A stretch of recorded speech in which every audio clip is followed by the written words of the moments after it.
On our executive director search, I'm not going to bury the lead here. We've offered our current director of operations, Olga Fitch, the job, and she's accepted. Olga's sitting at the table with us today. And if you'll indulge me, I'd like to say a few words about the job and why we're all so fortunate that you accepted this responsibility.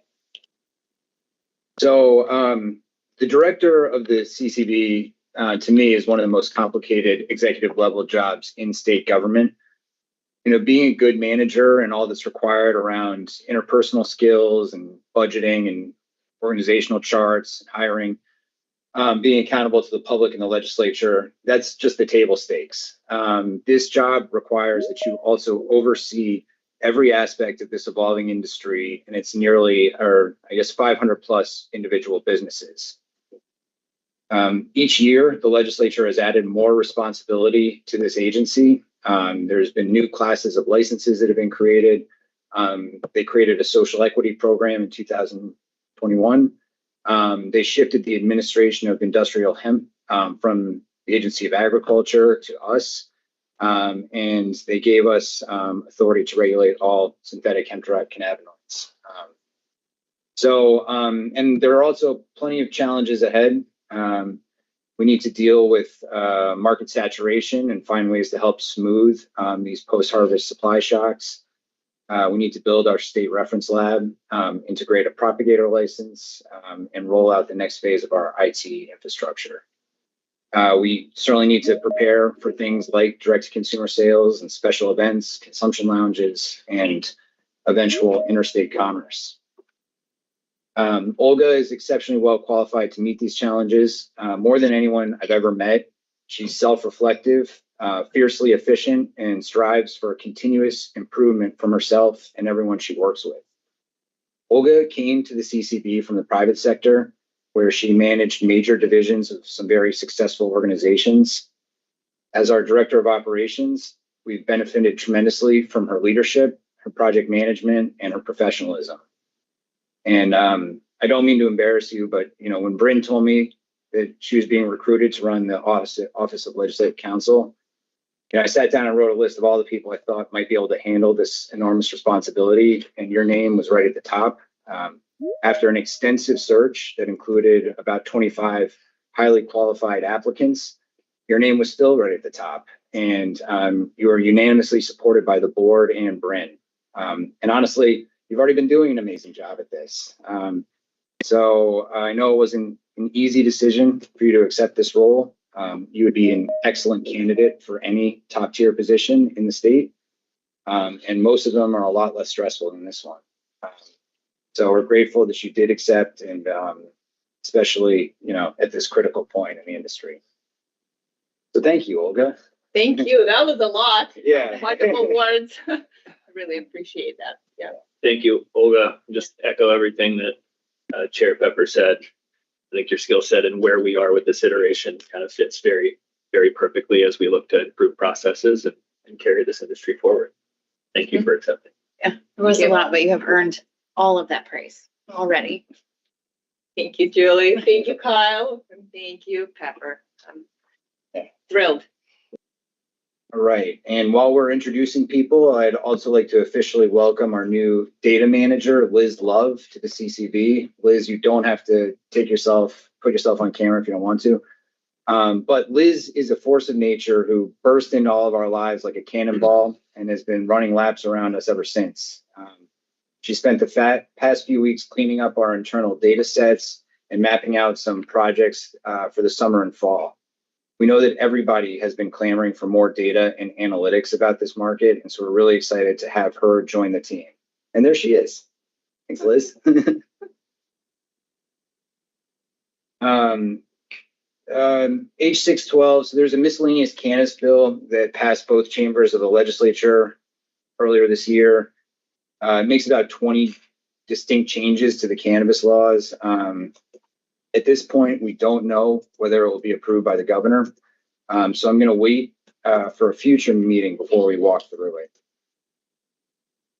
Also, evidentiary hearings. Up to this point, we've been holding regular monthly meetings where we discuss mostly staff recommendations about social equity status, criminal history records, and licensure. But as this market matures and the board is confronted with ever more complicated issues, we've decided to incorporate a new meeting type, an evidentiary hearing, into our meeting schedule. The purpose of these meetings is to allow the board to hear directly from applicants or licensees about issues that may lead to an action by the board before we actually take action. So up until now, this sort of information has been gathered at the staff level and presented to us at our regular meetings. However, there have been times where we just didn't have all the information we needed to actually make a decision, and that's led to delays. So by holding these meetings earlier in the process directly with the board, we hope to add some additional efficiency and opportunity to be heard from applicants and licensees. These will be open meetings, but the agenda will really be limited to the board asking questions of a licensee about a specific topic. For the sake of consistency, we're going to try and hold these meetings on the second Wednesday of every month, but only on an as-needed basis. It's not likely that we're going to need to do one every month. But when we schedule one, we'll make sure that our events calendar on our website is up to date. I wanted to briefly talk about license renewals. Our licensing team has been fielding a number of complaints about the need to renew licenses every year, that it's burdensome, it's expensive, and nothing about their operation has changed since their original application. All of that may be true, but it's also true that as long as cannabis remains a Schedule I controlled substance that's treated the same as heroin at the federal level, that there's going to be obnoxious regulatory burdens that are designed to keep the DEA out of our lives. The 1-year term of a cannabis license is a statutory requirement that the legislature imposed to ensure that the CCB was keeping a close eye on every plant touching business. We don't have the authority to change that, only the legislature does. The good news, I suppose, is that each year our legislature moves incrementally towards treating cannabis like any other agricultural commodity, which is the precursor to things like farm gate sales and relaxing some of these administrative burdens. I would note, though, that one bad news story can turn the tides pretty quickly, as we saw with the debate over siting of cultivation plots earlier this year. But with respect to renewals, all communications that come through from the CCB to you go through the licensing portal. So please be vigilant about keeping up with that inbox for all communications from us. Another regulatory burden that we don't have much control over is insurance. Maintaining commercial general liability insurance is not only a good idea for any business, it's also another one of those statutory mandates that the legislature required as a precondition of operating a cannabis establishment. We know that this is a hardship and it's unnecessarily expensive, but we don't have the authority to waive the statutory requirement, even if we wanted to. We have a good primer on insurance in the FAQ section of our website, and we did a peer networking event about insurance last April, which you can watch on our YouTube page. And a special note to anyone who's operating out of your home, it is unlikely that your existing homeowner's insurance policy would cover any claims that arise out of your cannabis business, since it's still federally illegal. If you're relying on that for your coverage, you should really reach out to your insurance company or your broker and talk to them about what is covered and what is excluded under your policy. And finally, I would like to just make a plea to please be professional and respectful to all of our CCB staff, but particularly to our licensing and compliance officers. This is truly one of the most efficient and dedicated groups of people I've ever worked with. And given the competition for state resources, we're never going to have the staff we need to be immediately responsive to all 570 of our licensees or accommodate everyone's individualized needs. But keep in mind that the compliance and licensing teams are working for you, not against you. They're the early warning signs for emerging issues. They tell the board which regulations are working and which ones are not. And in my observation, they're always willing to spend extra time or go that extra mile to help. And just like any other human being, they don't respond well to anger, aggression, profanity, or rudeness. It's always important to remember that they didn't come up with these rules, but it's their job to make sure that the market is operating according to them. We all recognize that this is a high-risk, stressful industry. We all feel the sting of a relinquished license or of a licensee that has to work 2 or 3 jobs to make ends meet. We're going to be engaging in rulemaking later this summer with the hope of paring down unnecessary regulations and expanding in other areas to keep pace with an ever-evolving market. Rulemaking is the opportune time to let the board know about your frustrations and work with us on how to make this market more affordable, efficient, and equitable. So please, whenever you're communicating with the CCB staff, try to put yourself in their shoes and understand their role. And at a minimum, be professional. And as always, if you have any complaints, feel free to send them directly to me at james.pepper@vermont.gov.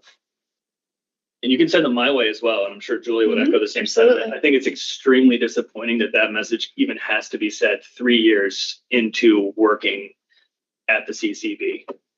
You can yell at us all you want. Do not yell at the staff.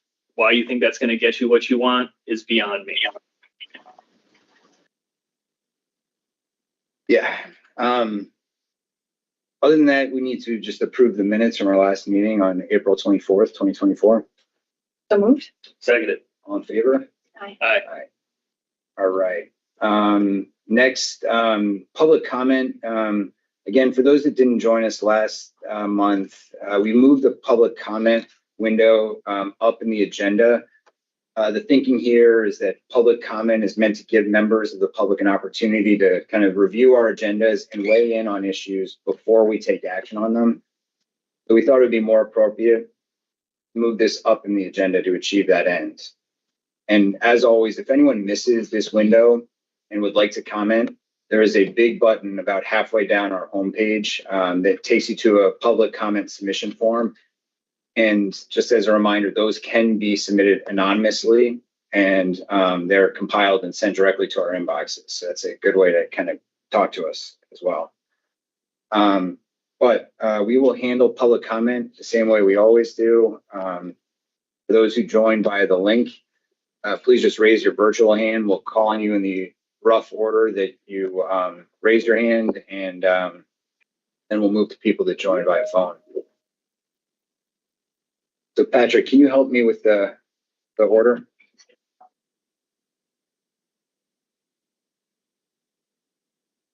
Thanks, Patrick. Congratulations, Olga.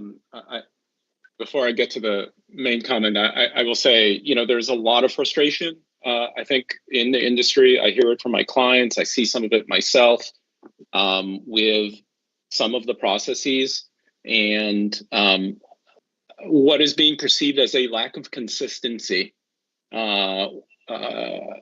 when similar things are presented to different people and different results are achieved, or when policies are changed kind of without a lot of notice to the industry and things that were previously okay or not. And that makes it very difficult for the industry to figure out what it takes to comply. Also, things seem to take a very long time sometimes, where like the renewal process, for renewals that are pretty straightforward, and I see this a lot, right? Because I do a lot of applications.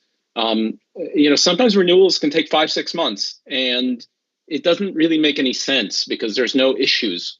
And things just get into a cycle of delay, because by the time the staff has acted on something, insurance policy will have expired. And so it goes into incomplete status and you got to resubmit. And anyway, long story short, it's frustrating. And I think there are things that we all need to work on together, maybe on improving processes. And so I'm glad that this big period of leadership team transition is nearly over.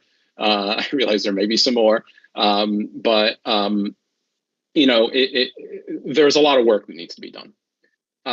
But the comment I wanted to make was about a particular section of 612, and I think the industry really wants to hear from the board how you're going to implement the new provision that requires applicants for retail licenses to demonstrate that there is a need based on market need, geographic dispersion, and population. And we'd really like to hear some guidance from you as to how that will apply. I recognize the bill hasn't been signed into law yet, may still get vetoed. So maybe at the next meeting you can provide this, or maybe before the next meeting once it gets signed.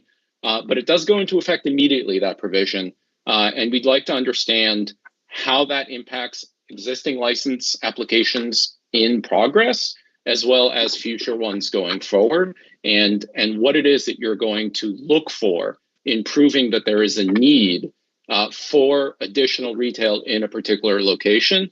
It is something that the industry is very much keyed into and wants to hear more from the board about. Thank you very much.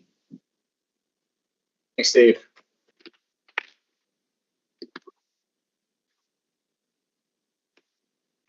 Hey everyone, this is Nick with Emerald Visions. I would like to congratulate Olga, and my public comment is about sales, clones, and seeds. I don't really understand why they're taxed at the same rate as THC flower. The DEA has confirmed that the Controlled Substance Act does not apply to seeds or sales or clones anymore, or tissue culture. So and it kind of seems as though people that want to buy them untaxed could just buy them out of state, and that's I don't know, kind of just driving sales out of the state by taxing them at the same rate as flour or edibles or whatever. But yeah, thanks for everything you all do, and keep up the good work. Thanks, Nick.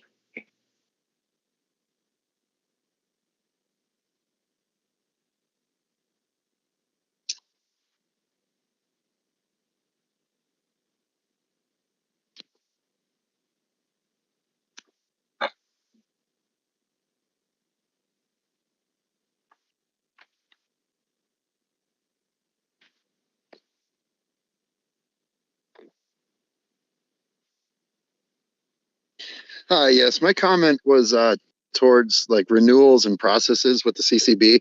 Last year was my obviously first renewal, came up, and I was ready for my renewal by, I think it was like September or whatever. And then the CCB, due to, delays, I know you guys got a lot going on, wasn't able to finish my renewal until February. But then it said I was only renewed until September. Now, each renewal, as I understood, should be a year. And I think it's kind of hard for a tier one cultivator to take on prices when, now I'm looking at like 6-7 months before I got to renew again.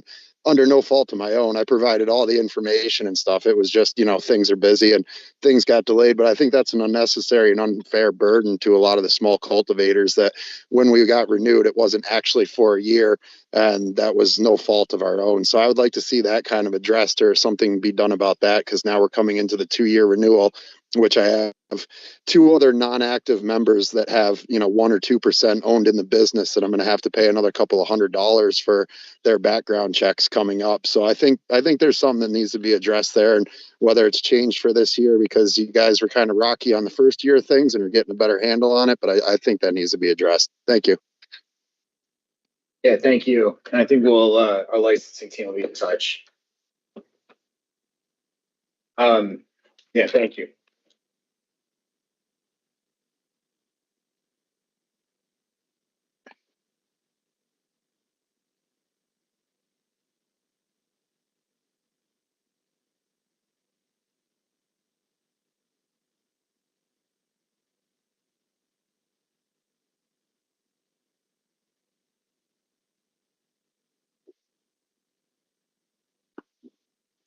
Hi guys, how are you today?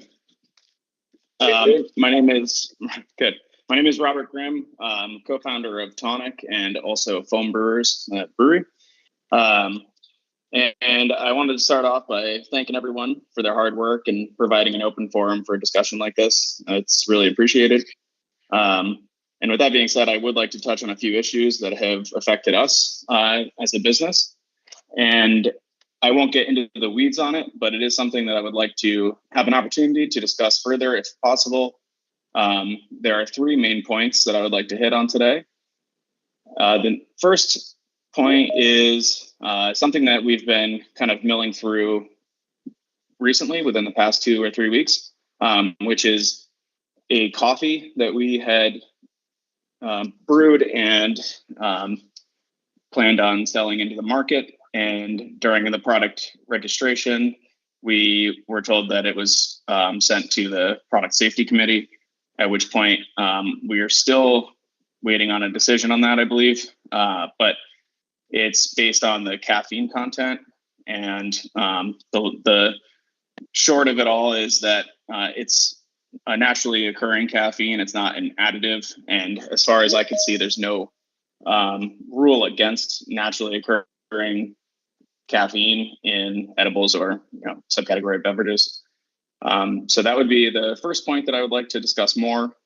The second point would be something that I'm sure you all are aware of that has been an issue for us, which is in our mind, arbitrary and restrictive serving size caps. And I do understand the reasoning behind it, but it is limiting to us as a beverage producer because it is a different thing than an edible, but we're categorized as an edible in a lot of ways. And it does affect the way that we can operate our business and grow and be successful. Having a 10 milligram cap as a package size for beverages only, which is another thing that went to the product safety committee, and we were told after 12 weeks of waiting that was the limit. And the third is also about approval timelines, which we are averaging over 5 weeks per response, and it could be upwards of 7 or 8 weeks. And that's very inhibitive for us to be able to produce new offerings for people. I think a big strong suit of ours is the creative aspect that we have and being able to come out with new options and new offerings for people. And waiting as long as we regularly have to wait has been pretty inhibitive of our growth as a business. And these are the three things that I really are on the top of my mind and just wanted to discuss today and also further. Thank you. Yeah, thank you.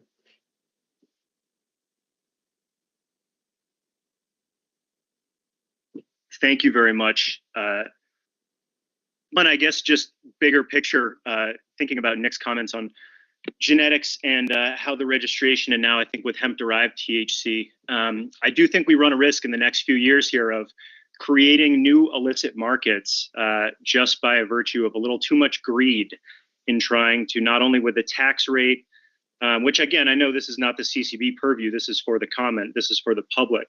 And all of us to reconsider is that it's going to get more competitive. Prices are going to be much, more competitive in the future, especially as federal prohibition ends, and that we need to have a sustainable model, and that this rate of taxation, this rate of registration fees, and of, taxing genetics, which starts and seeds are so easy to get outside of the regulated system for so many people that I do think that we as an industry and as a state really need to think about maybe reining some of this in and having a more sustainable model that can really let this industry grow and compete. So talking specifically around plants, it's that time of year. My real comment today was just wanted to thank Patrick for speaking with me. The Vermont Cannabis Convention is coming up. I do just want to confirm it is a 21 plus event. However, I do not speak for the board. I cannot tell you what is best for you in your license situation. The board has event regulations that are out there. We've been pretty public about what we're doing as the convention so that we can allow maximum participation by all the licensees, especially making this a 21 plus ticketed event. But I know folks have reached out to me to ask me questions about, what they can and cannot do. And I just want to affirm that I cannot give you any kind of binding answers. I don't want to do that. The board's got really good guidance out there from last year as well. So nothing has changed. It is a 21 plus event. I can clarify policies, but I cannot give anyone explicit okays, do's, or do not do that. I would just refer you to the CCB guidance that's already out there. So thank you to Patrick talking with me, and just encourage folks to go check what's out there. Nothing different. And thank you, folks. Thanks, Eli.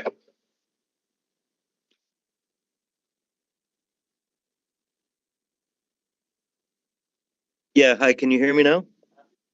Yes. Yeah. Okay.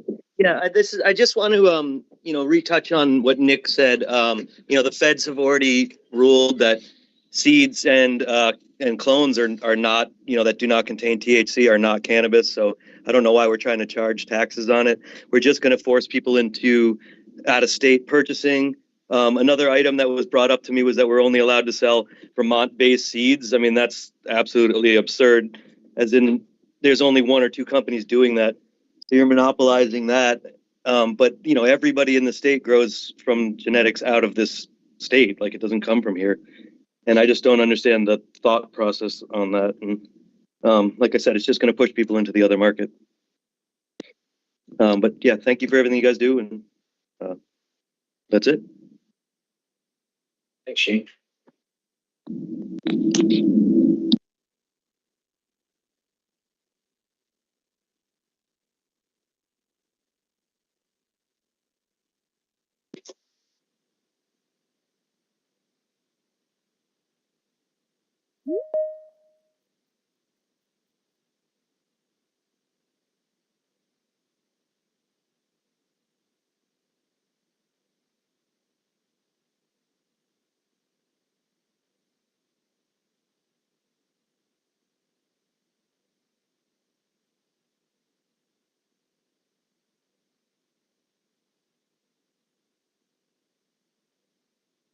Great. And if anyone who's joined by phone would like to make a public comment, you can hit *6 to unmute yourself.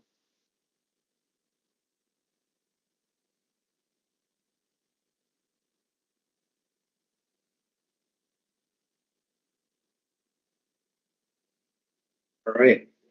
I'll close the public comment window. Thanks for all those comments. A lot of our team is here listening and takes these issues seriously, and we'll be in touch where appropriate.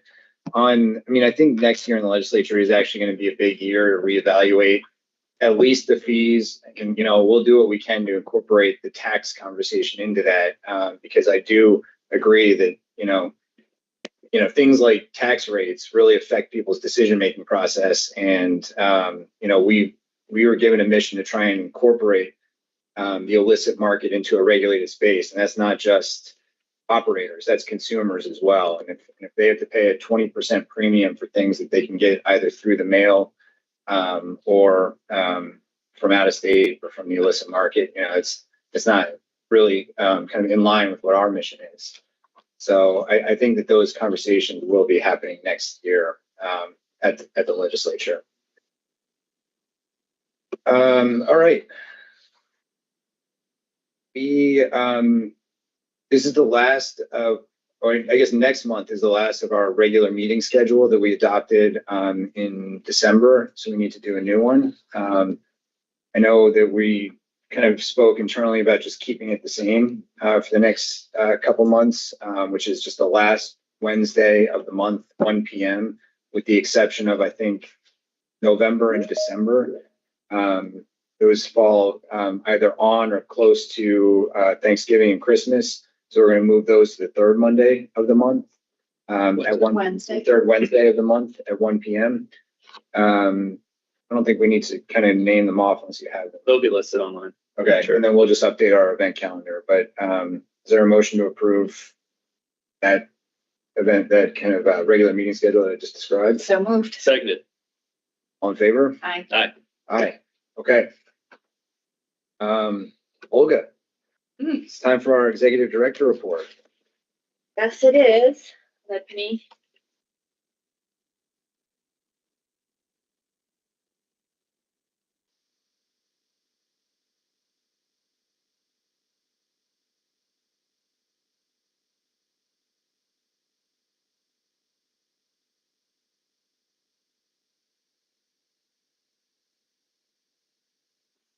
Okay. Your text box. I know, I just noticed. All right. well, let's see. Let me see. So welcome everybody to the Executive Director Report part of this meeting. Let's see, we'll start as we always do.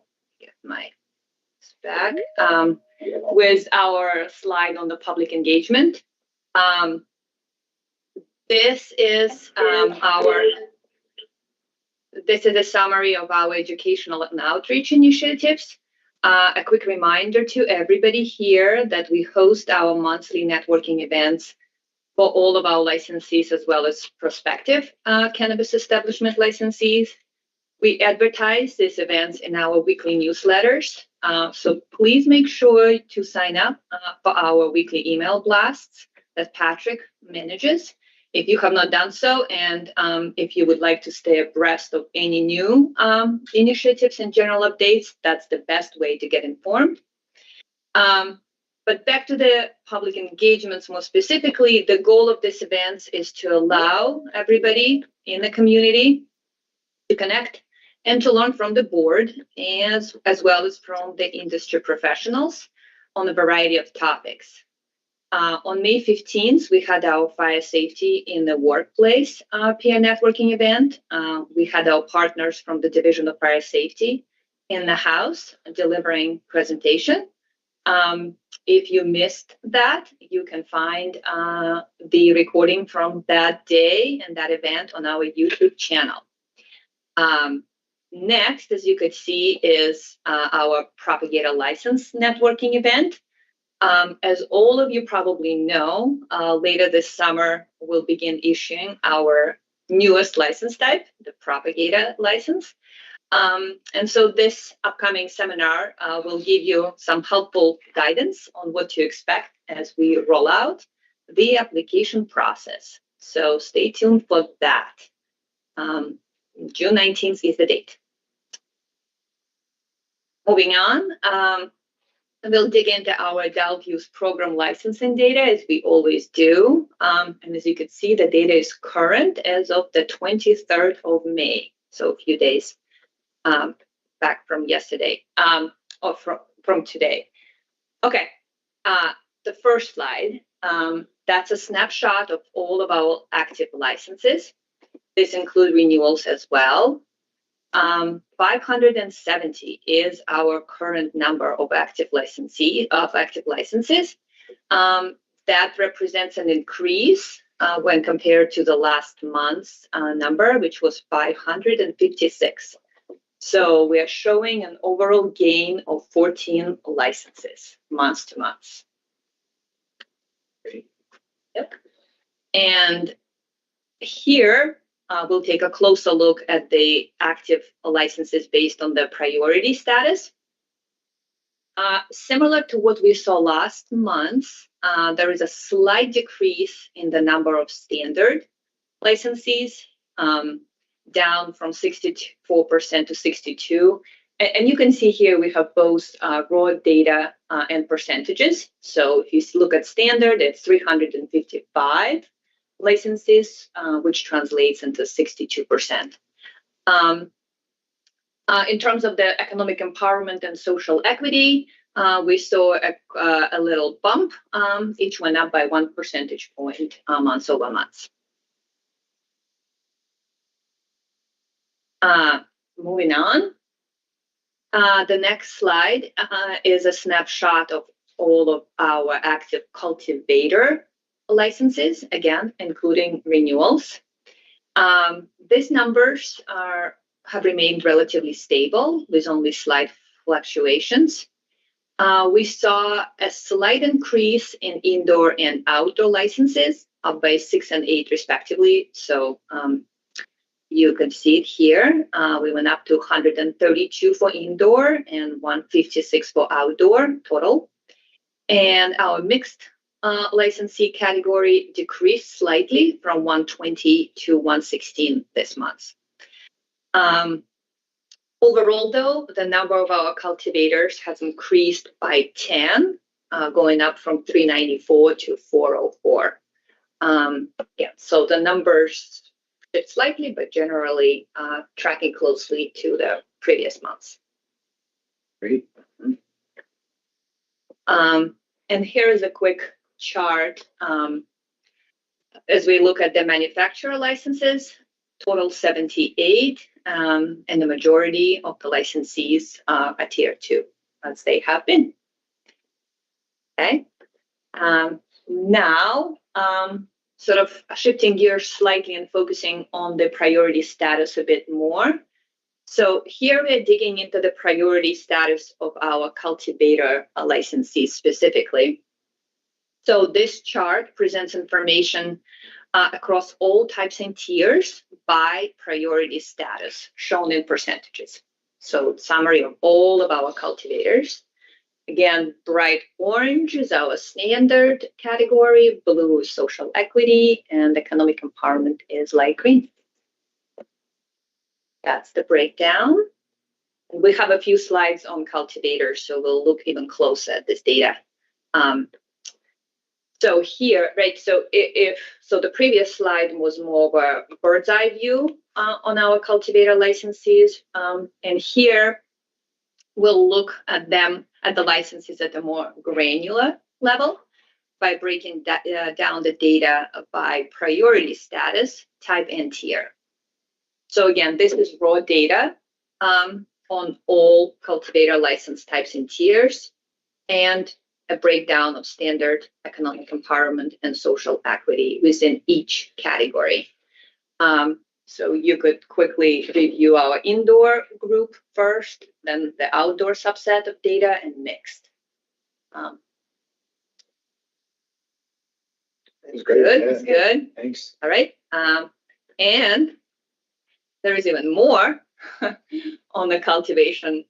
So this next slide condenses the data from the previous slide and represents where each circle that you see here represents a specific license type. So outdoor, indoor, and mixed, with priority status represented as a percentage of total licenses within each data subset. So you could sort of tell by looking at this data that the composition of our indoor and mixed cultivators are quite similar. And then our outdoor license communities skew towards standard and economic empowerment categories more. Just one quick note.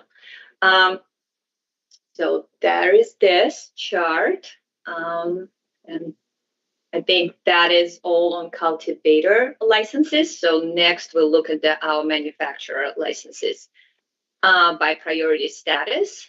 And again, here, this chart, right, gives us information on all manufacturing licenses across all tiers by their priority status, again, shown in percentages.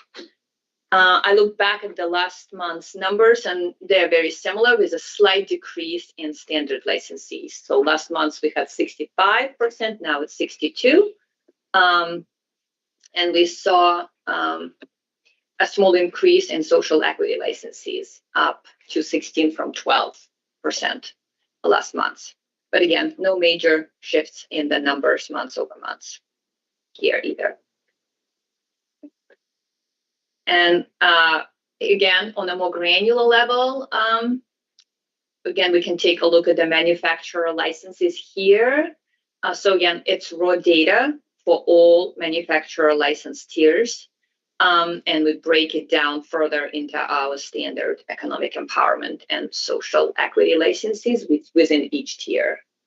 So you see the totals by tier. Okay, so that's an inside look into our manufacturer licenses, and now we'll look at our retail licenses. So here, again, no major trends. We're seeing just a 3 percentage point increase in our economic empowerment subset of licensees, and a corresponding 3 percentage point decrease in the number of our standard licensees.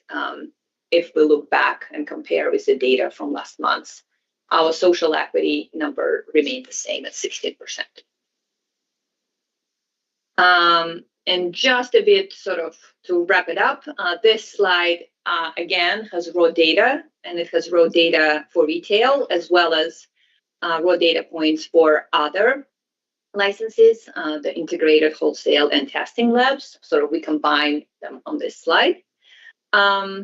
Again, it's all structured in the same way where you can look at the breakdown of standard economic empowerment and social.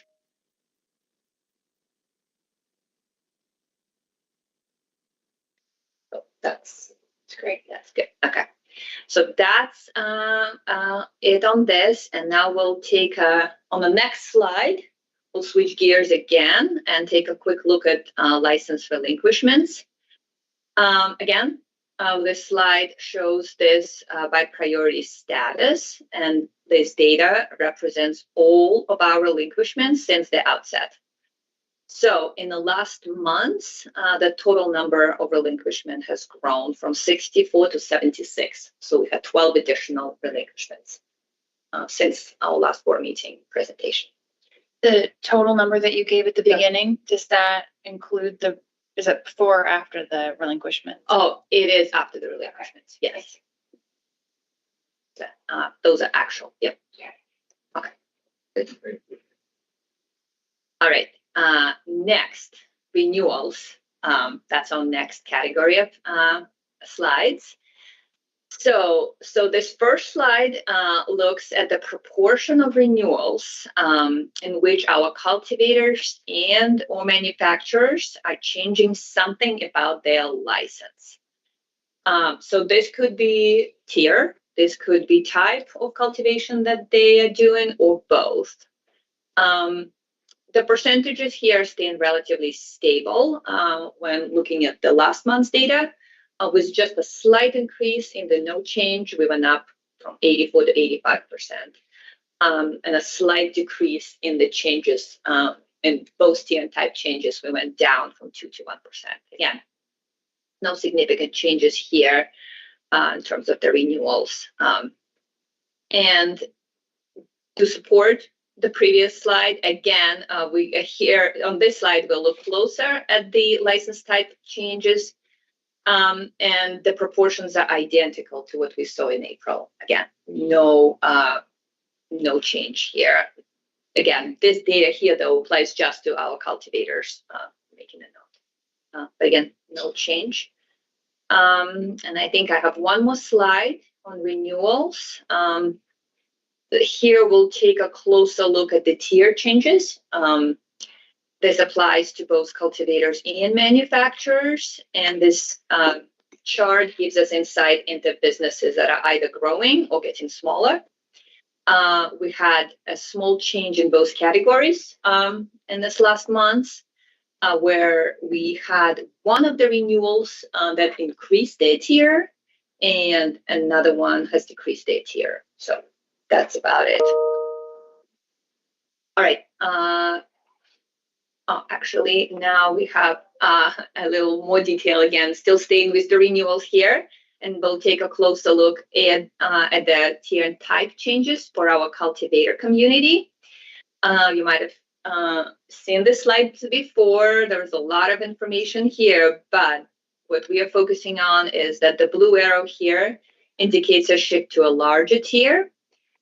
Our data suggests that most folks in the lower level cultivator tiers, and so this page is focused on the lower level cultivation tiers, are either shifting up within their cultivator type or switching to mixed cultivation. So if you look at the data, you'll see that trend. And then if we look at the second page shows our higher cultivation tiers. And looking at this data, but those who are making changes to their tier and type, the upwards and downward tier shifting is quite evenly distributed. Again, blue arrow shows an upward and yellow downward changes. Right. Again, now we look at another data subset.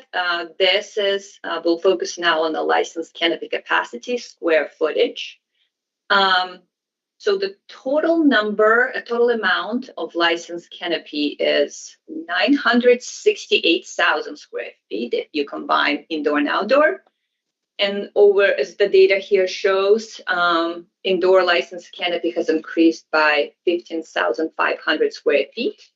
And our outdoor capacity dropped slightly by about 2,000 square feet since April.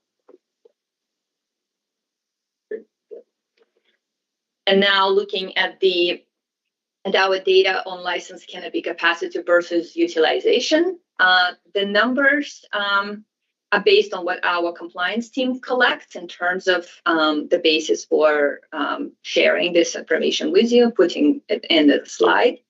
Our compliance team surveys 15% of our cultivation licensees to assess the percentage of their licensed canopy that is being utilized. And then we use those numbers to forecast how much of the total license capacity is being used. Our current rate for utilization rate for indoor is 49, just under half of the licensed canopy capacity is being used. And for outdoor, it's, I think, 74%. Generally, though, the rates are staying the same months over months for months. So no changes here.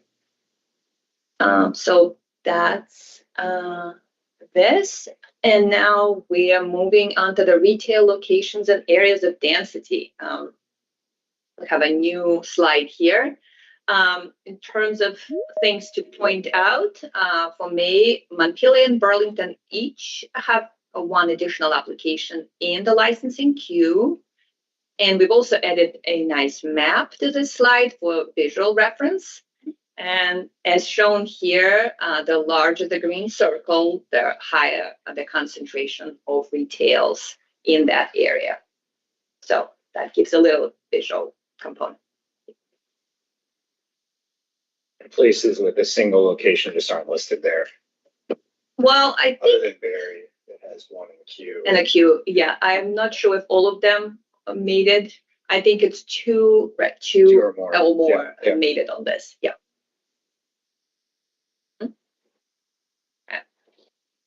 There we are. And on the next slide, we'll focus on product registration. Again, switching gears here.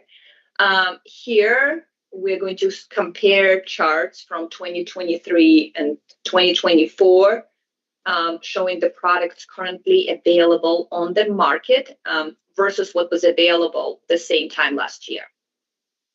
So again, this data is a snapshot in time. As you could probably tell pretty quickly that flower continues to dominate the market.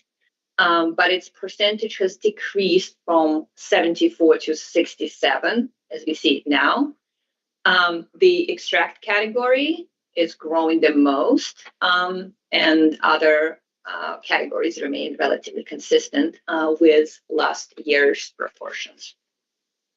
That's really helpful. Thank you. To see the change in how it's like slowly diversifying a little bit. Yeah. Yeah. I think it's a common theme, common trend amongst markets as they start to mature. Yeah. So, Oh, yeah. recalibrating from flower to more products available. But the year over year is a helpful comparison. Thank you. It might be helpful for a future slide to see flower broken out between flower and pre-rolls also, just to see if people are preferring pre-rolls. Bulk versus prepackaged. Bulk versus prepackaged, yeah. Okay. We'll try to have our newly established data manager So excited about data. look into that for us. Okay. That definitely will take note.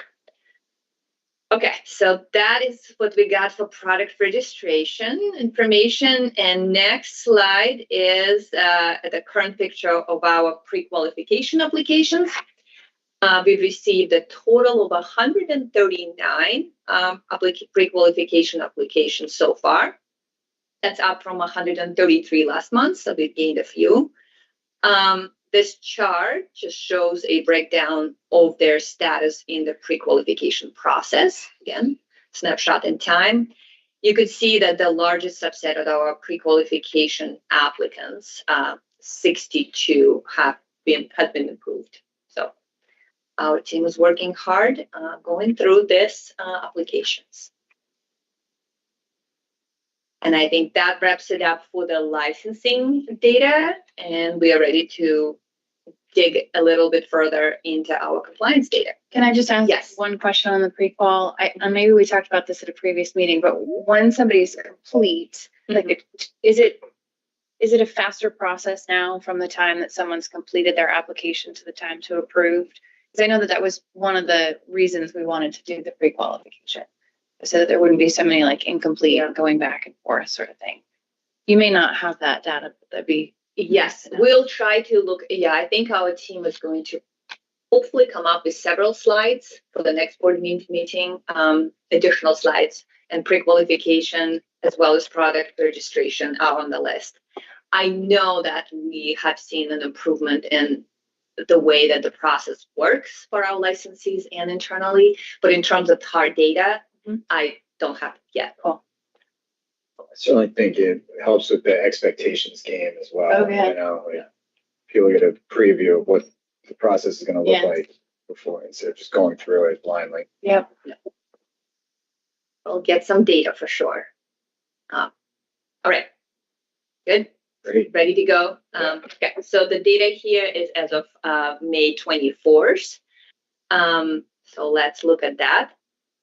Okay, so the first slide that we have for you is a summary of the agency's compliance work for the last month.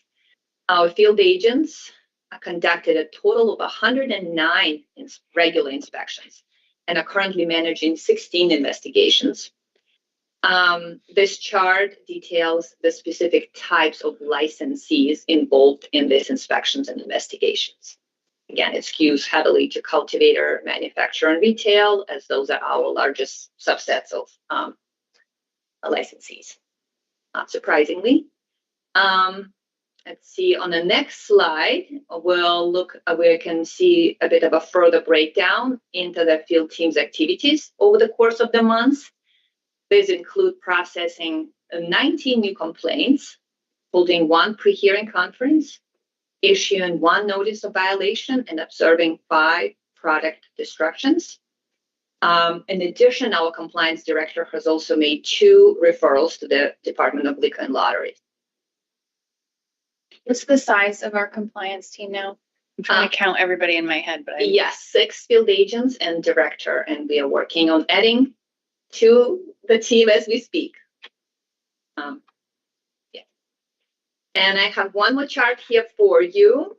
So a compliance chart. So this chart digs further into the types of violations that have been reported or observed. The new complaints and corresponding investigations cover a wide range of topics, as you could see in the chart. I want to just note that some complaints reference multiple possible violations. So while there have been only 19 new complaints, the chart shows 23 possible violations. Again, some of them came in with multiple complaints of violations, reported violations, and those include, as you can see, pesticide misuse is our largest category with 8 reported violations, and the rest are listed in the chart. All to say is that we are truly thankful to our dedicated compliance team and our general counsel for all they do day in and day out. It's quite a lot of work here. So that's our compliance and enforcement data for the months. And I think what I have next is our medical program, and I only have one slide here. So here, we continue to see a decline in both the numbers of medical patients and caregivers. Our medical program staff has reported 45 fewer patients and a loss of 1 caregiver this month. Yes. Okay, so, and that is all for the report that I have for you. I think the remainder of my report are staff recommendations for license approval. Yeah. And Before we get to that, I think Yeah. we have an executive session. I think the only issue is the one employee ID card with a presumptively disqualifying offense. I think there's two issues to discuss. Okay. Yeah. Well, I mean, you think it'll take long? No, I don't think so. All right, because we have it scheduled for almost an hour. I don't think it'll be an hour. Okay. Yeah. Right. There's an update that you want to give me. I don't think it'll be an hour. Okay, all right. Well, is there a motion to enter an executive session? Yes, I move that the board enter executive session for the purpose of discussing two subjects. First, confidential attorney-client communications with the board's legal counsel, premature public knowledge of which clearly would place the board at substantial disadvantage as authorized by 1 VSA 313A1F. And second, personal information about an applicant that would be exempt from public inspection and copying under the Public Records Act. This information is necessary to decide a recommendation as to whether the presumption of disqualification has been overcome, and the discussion in executive session is authorized by 1 VSA 313A6. I will second. All in favor? Aye. Okay. Yeah, so why don't we just tentatively say 20 minutes? And Patrick, if you could just throw up our away message. And we'll hopefully be back 2:20. at 2:20.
All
right, Patrick, we are back. Okay. We're back out of executive session. Just for the record, James Pepper, Chair of the Cannabis Control Board. Today is May 29th, 2024. It's 2:23 p.m. We're out of executive session. We didn't make any decisions. We heard some kind of relevant facts about a staff recommendation. And we're ready to hear all the recommendations. Sounds good. Good. That. Oh, no. Oh, excuse me.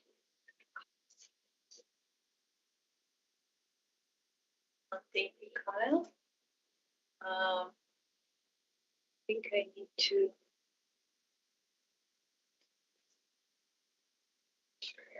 Oh, it hasn't left yet. Okay. Let me. I think I need to go from here. All right. So we are back. All right. So next on our agenda are staff recommendations for licensure.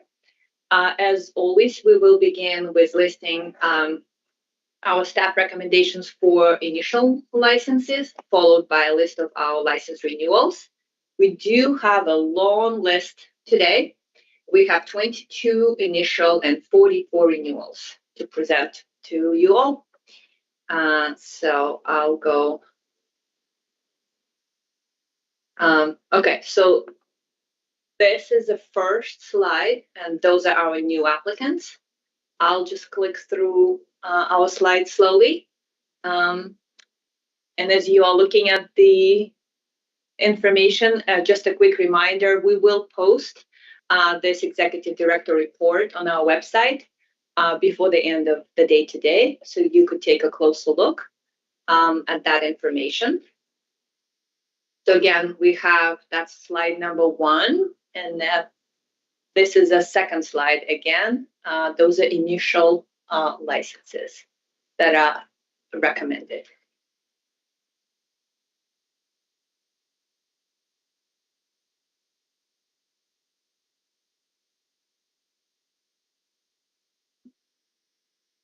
Okay. Next, we are looking at the license renewals. We have 4 pages of license renewals here. So that's 1. And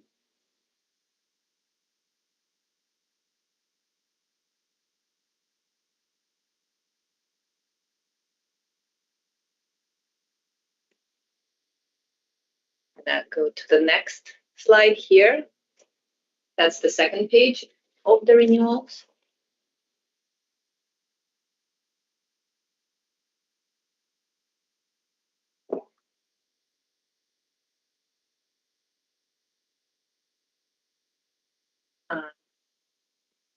our third slide.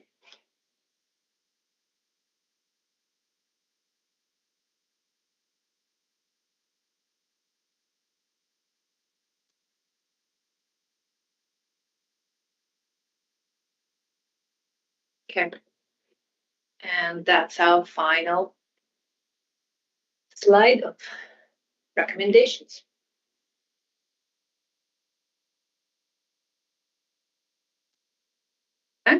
That's great.